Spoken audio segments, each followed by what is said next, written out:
ada beberapa juga yang udah luxury. Dan itu hanya dalam waktu setahunan.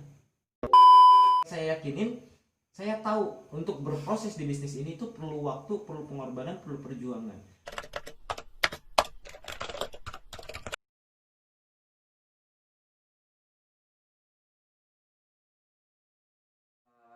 Gini Kang Andi ya, Kang Eri. Di lapangan ini kan banyak member-member kita ya yang istilahnya udah lama nih jalanin eco racing, terus kemudian tiba-tiba dia nggak aktif, terus kemudian hari ini dia pengen aktif lagi misalkan ya. Nah, langkah apa yang harus dilakukan bagi member yang tadinya udah nggak aktif, pengen aktif lagi? Jadi langkah awalnya itu harus seperti apa? Kebanyakan orang itu bingung gitu, harus mulai dari mana nih gitu. Nah, menurut Kang Andi sama Kang Eri gimana? Coba. Kang Eri duluan.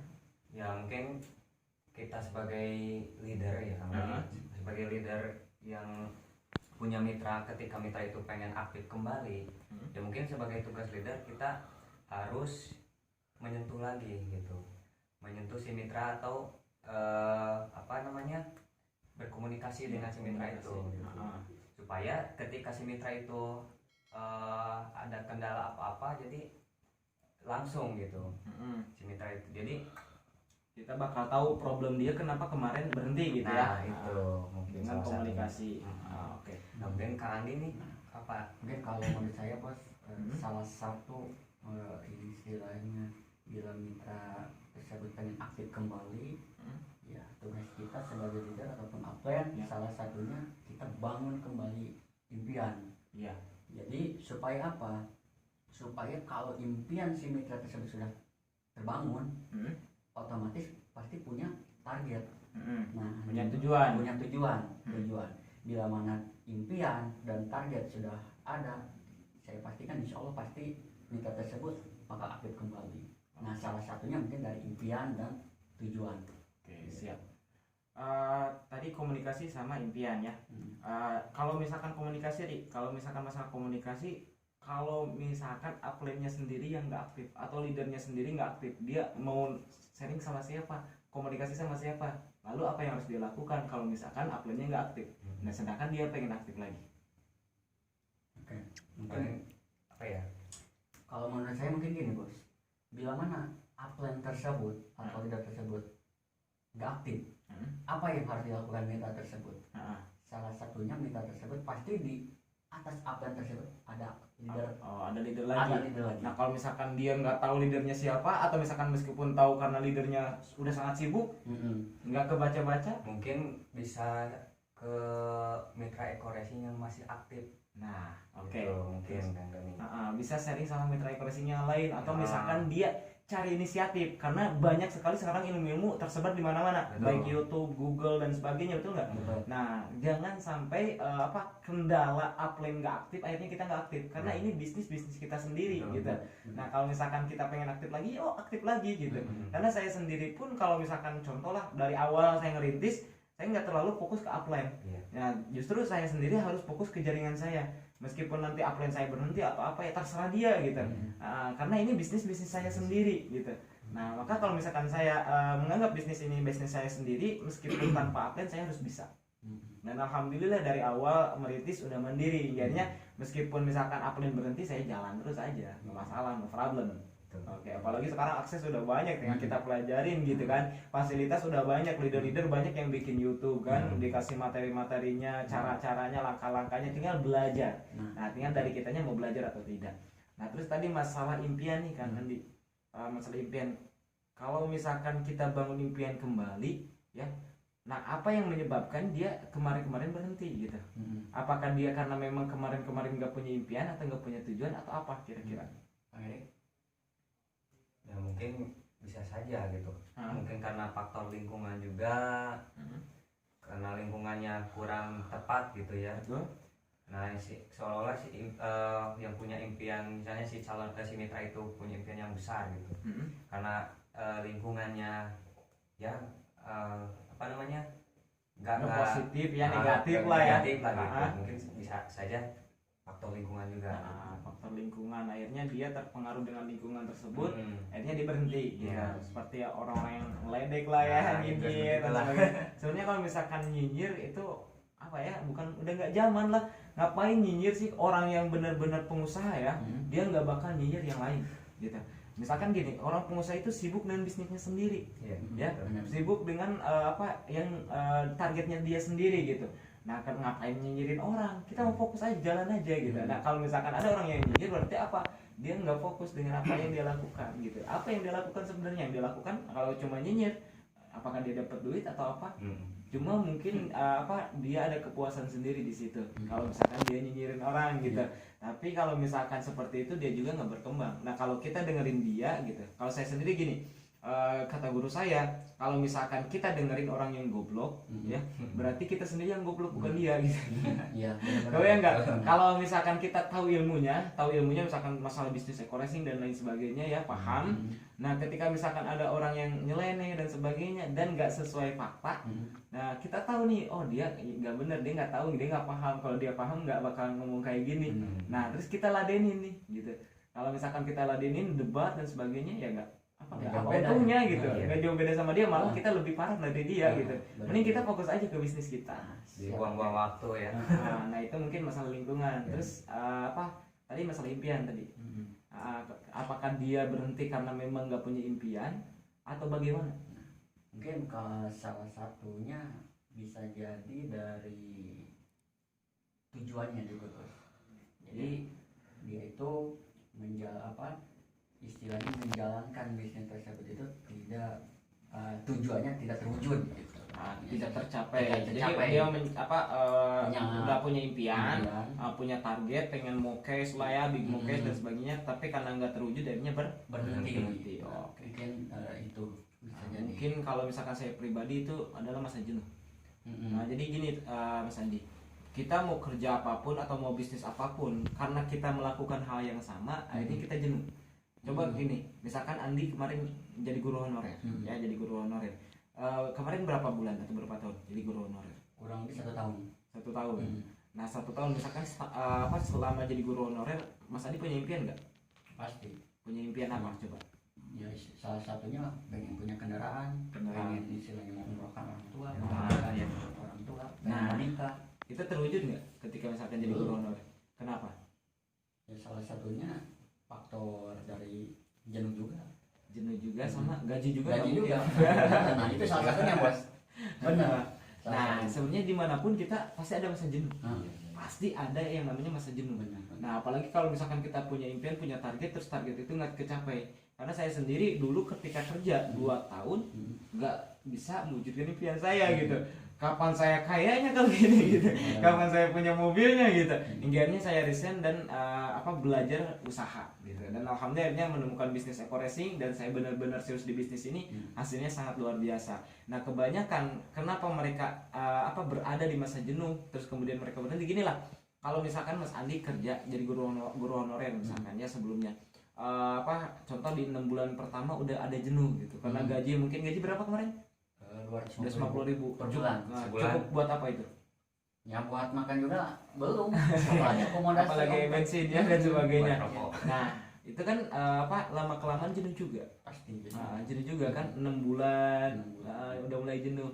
Nah ketika misalkan mulai jenuh tapi tetap nggak dilakuin besoknya. Ya masih dilakuin. Karena apa?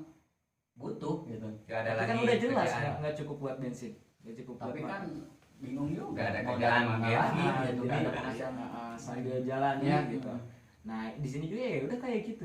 Banyak orang yang kerja sampai puluhan tahun ya, kayak misalkan contoh kemarin leader Agus kerja 10 tahun di rumah sakit, gaji gede, tapi nggak bisa mewujudkan impiannya gitu. Bahkan dia sampai ngeredit mobilnya diambil leasing kan, hingga akhirnya minus, nggak karuan, bahkan gajinya pun habis untuk bayar hutang gitu dan lain sebagainya.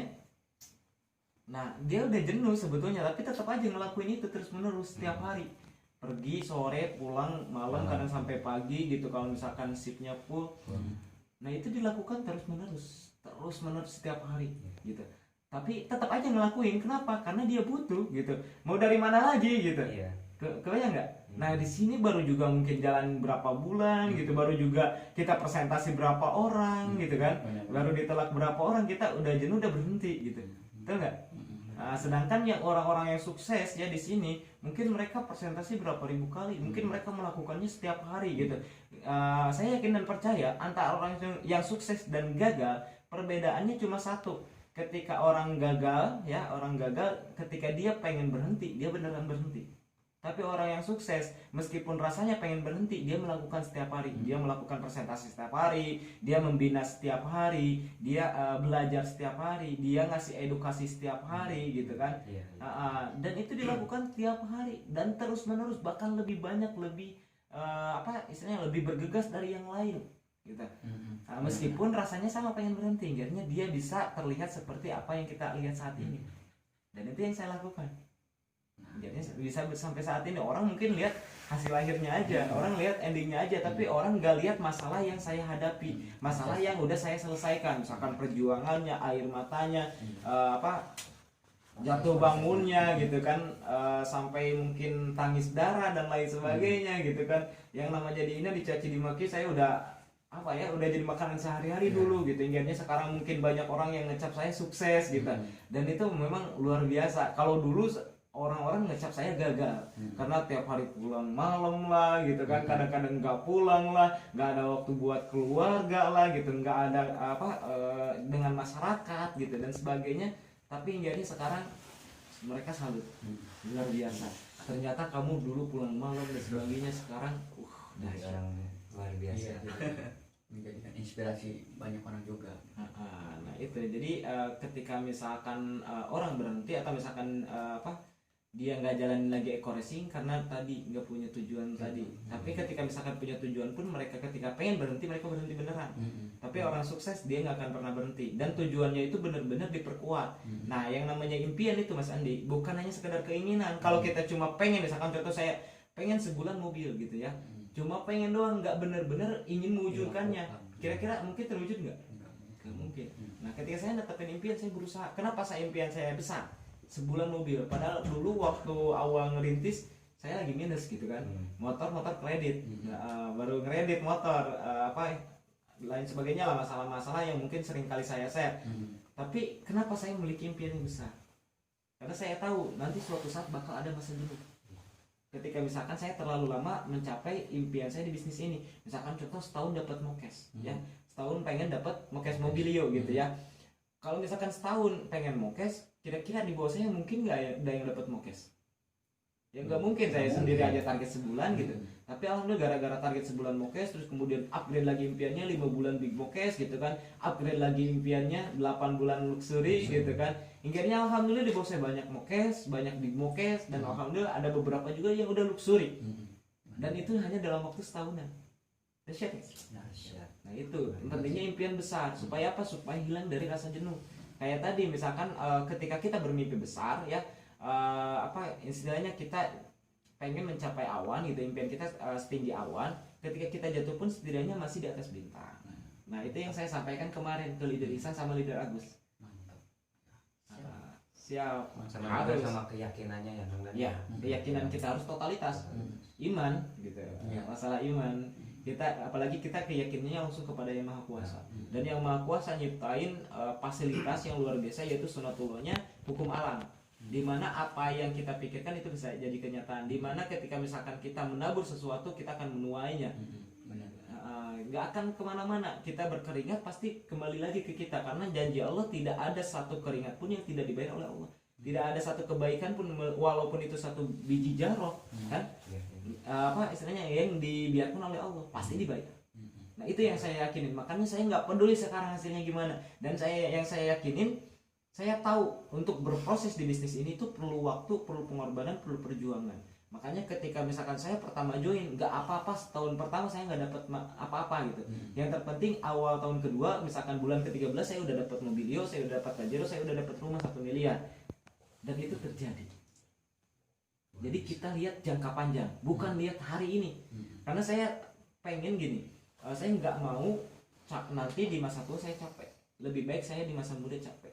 Coba lihat, mungkin kalau misalkan di usia kita ya, usia 20-an lah ya, 21, 22, 23, banyakan orang main-main gitu, seneng-seneng, nongkrong-nongkrong, main games ya dan sebagainya, pacaran gitu.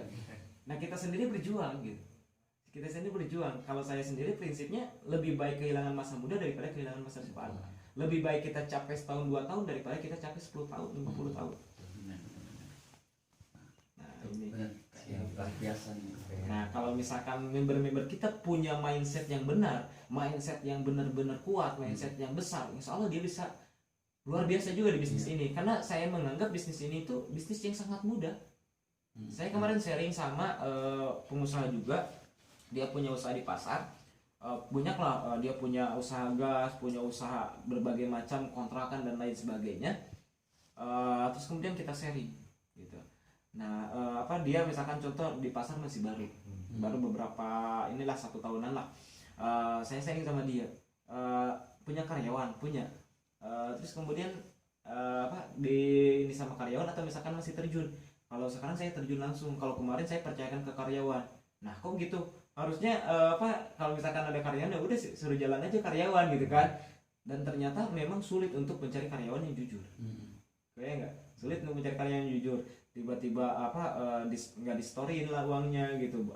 Terus kemudian ada karyawan yang ngambil contoh sendal gitu ya, sendal jualannya. Terus kemudian ada yang beli beras, dia sumputin sekian puluh ribu gitu. Dan itu dia coba cek pakai misalkan masang CCTV dan sebagainya. Tapi dia orangnya baik, dia nggak mau masalahin itu, dan cara dia untuk memecat dia juga lembut gitu. Itu luar biasa.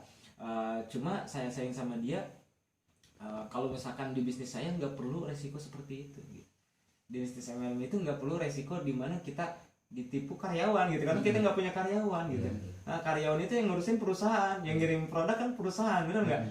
Yang ngurusin surat izin perusahaan dan lain sebagainya. Dan yang luar biasa, saya nggak perlu terjun ketika misalkan sistem udah terbentuk. Kita capek di awal, misalkan contoh lah ya, misalkan contoh Kang Adi ini udah dibentuk, udah dikasih pemahaman dan sebagainya, hingganya bisa jalan sendiri. Nah saya tanpa nempel Kang Adi pun mungkin Kang Adi konsultasi sekali 2 kali atau misalkan sebulan beberapa kali lah ya, untuk terus nambah wawasan supaya kita jalan terus kan ya. Dan itu nggak harus tiap hari gitu, nggak harus misalnya punya risiko yang tinggi dan kita komisi jalan. Iya, benar-benar.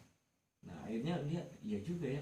Nah istilahnya kalau misalkan dia nggak jualan, kalau misalkan dia ke pasar bobol gitu.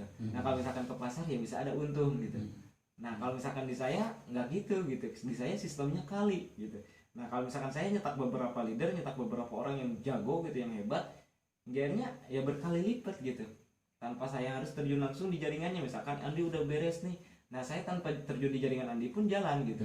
Nah Eri udah beres nih, saya tanpa terjun lagi di jaringan Eri jalan gitu.